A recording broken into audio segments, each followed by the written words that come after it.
Hello there, my name's Gavin, and welcome to this episode of the Slow Mo Guys, very oddly presented from my living room. A while ago, I made a video called How a Camera Works in Slow-Mo, and the response was great.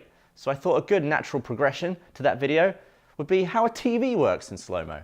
This is an 85-inch LCD TV, and whenever I'm playing something on it, or watching something on it, my eyes and brain are being misled and tricked, giving me the illusion of watching a moving object, when in fact, I'm just watching several still images just shown to me very, very fast. If I'm watching a film, I'm being shown 24 images every second, and to my eyes, that looks like I'm looking at a moving object, when in fact, I'm looking at 24 individual pictures. If I'm playing a game, it's the same, except maybe 30 to 60 frames a second.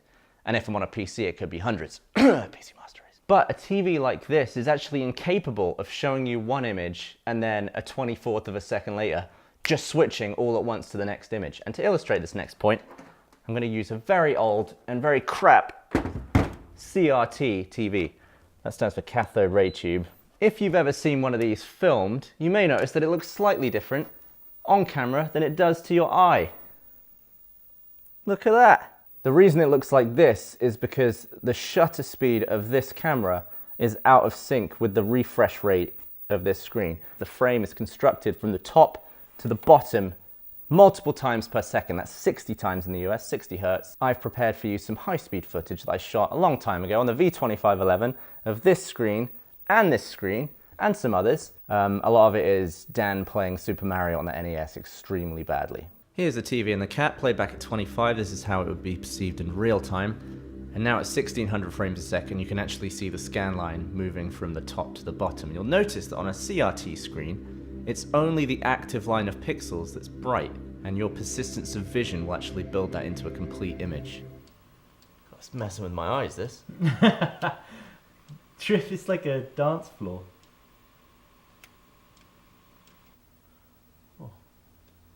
Oh, didn't even make it past the first guy.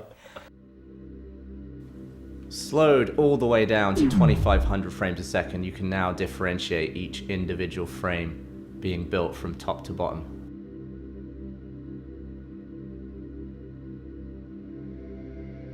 It takes an extremely fast camera to see that each frame is built line by line from top to bottom, but it takes an even faster camera to see that each line is drawn from left to right. Slowed down to 28,500 frames a second, we're now seeing glimpses of that, but we do need to go even slower.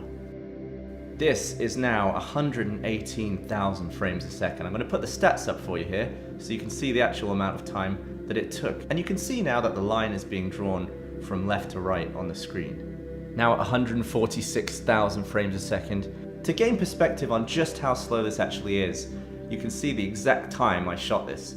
So this is hours, it was just past midnight, 23 minutes, 41 seconds. This is a tenth of a second, a hundredth of a second, 1,000th of a second, or a millisecond.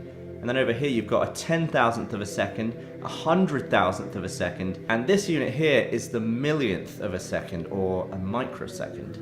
We are now at 380,000 frames a second as our recording frame rate. That is the highest frame rate we've ever shot so far on this channel. And using this information, here's a little bonus fact. A CRT screen can draw Mario's moustache in less than a 380,000th of a second. That is some seriously fast facial hair.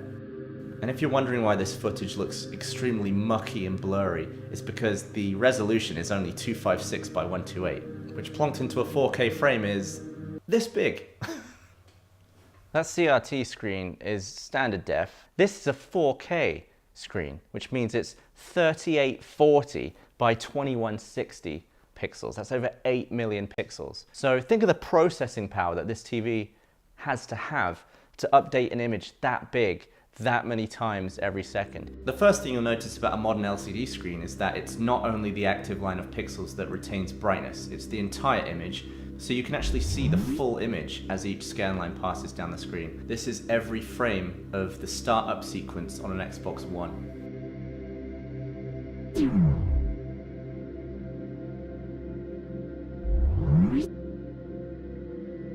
I also recorded myself playing a game of Halo. Nothing will make you feel worse about your performance than watching your lousy aim in slow-mo. Look at that.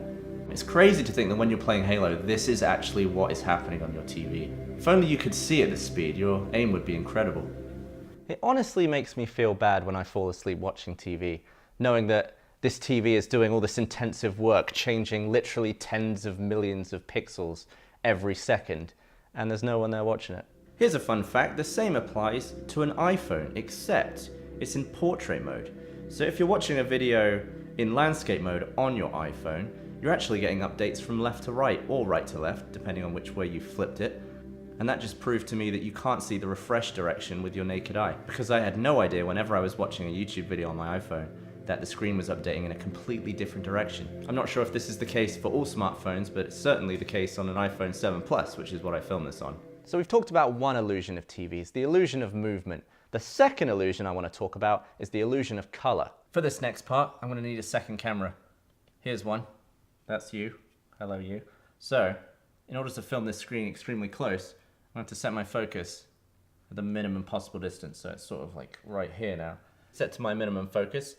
As I slowly move towards the screen, it becomes sharper, and you will then, at the last minute, see a very odd looking pattern. And what you're seeing there is an effect caused by the camera, this camera, trying to resolve individual pixels on the surface of this screen. As I push further forward, the effect disappears and everything goes out of focus. That's because I'm now beyond the minimum focal distance of this lens, which is about, well, it's about there. Not close enough. In order to get closer, I'm going to need a macro lens. Here's one. As I approach the white and everything starts to become in focus, you can see that white isn't so white anymore. It looks like I have to go closer even than that. Thankfully, I can go all the way to 5 times magnification. Now, one thing from this point, I am definitely going to need a tripod because there's no way my arms are sturdy enough to hold this in place. But I'll just ease it in just to show you the level of magnification we're talking about now. Well, this close, it's a different story altogether. I'm going to get a tripod. Here's one. What a mission this is. Alright, let's see what we can do here. We're so close up right now that I can actually disturb this image by blowing on the lens. We're now looking at the sub-pixel level. A pixel is made up of 3 sub-pixels, red, green, and blue. RGB, you may have heard that before. And this creates the illusion of different colors. By dimming and brightening different subpixels to different intensities, this screen can create the illusion of literally millions of different colors. When all 3 are lit to full brightness, you get white. When all 3 dim, you go through gray all the way down to black. So if green dims away and red and blue are still lit, then you go into magenta, purple, that sort of area, and that's how the colors are made. So every time on your TV, you're looking at a white image, you're looking at tons of blue, green, and red lights. They're just so small, they look like white to your eye. Before you get white, red, green, and blue blurs into yellow, cyan, and magenta, and that's what happens here when I move the screen slightly out of focus. This is too close to watch a Slow-Mo Guys video. I might vomit. It's the same situation, just entire blocks, and they're bigger. As I mentioned before, this is a 4K LCD screen, which a while back were typically lit by CCFLs, or a cold cathode fluorescent lamp, which means the entire panel is backlit by fluorescent tubes. Nowadays, they are backlit by LEDs. This is why this would actually be marketed as an LED TV. The benefit of LED screens over CCFL screens is that they're a lot thinner. Now I'm going to point it at where some black text is. Now interestingly, even though this area is black, because all the subpixels have dimmed, they are still in fact backlit. Let me show you that right now. Now you can see as we push in here, you have to pardon the noise. We're at an extremely high ISO to get this shot through a macro lens. But you can see even the dimmed pixels, part of the liquid crystal display is it's now trying to block all light from penetrating through, but it's still a backlit pixel. And that's one of the fundamental limitations of an LCD screen. You can see this effect on an LCD screen in the credits of a film because you've got an almost completely black image, but because there's white text, the entire backlight has to be on to display the white, which means light will leak out from the black pixels, which means it's not true black. There is another technology that's becoming much more common these days, and that is an OLED screen, organic light emitting diode. I did want to include a comparison between an LCD panel and an OLED panel, but I didn't actually have an OLED TV. And by sheer luck, right in the middle of me shooting all this footage, LG got in touch and offered to supply me with an OLED TV for the purpose of making this video, which I really appreciate. Thanks, LG. Why don't we go and take a look at it? This is a 77-inch LG OLED TV. The way OLED technology works is that each pixel is self-illuminating, depending on how much voltage is passing through it, which means there's no global backlight on the TV.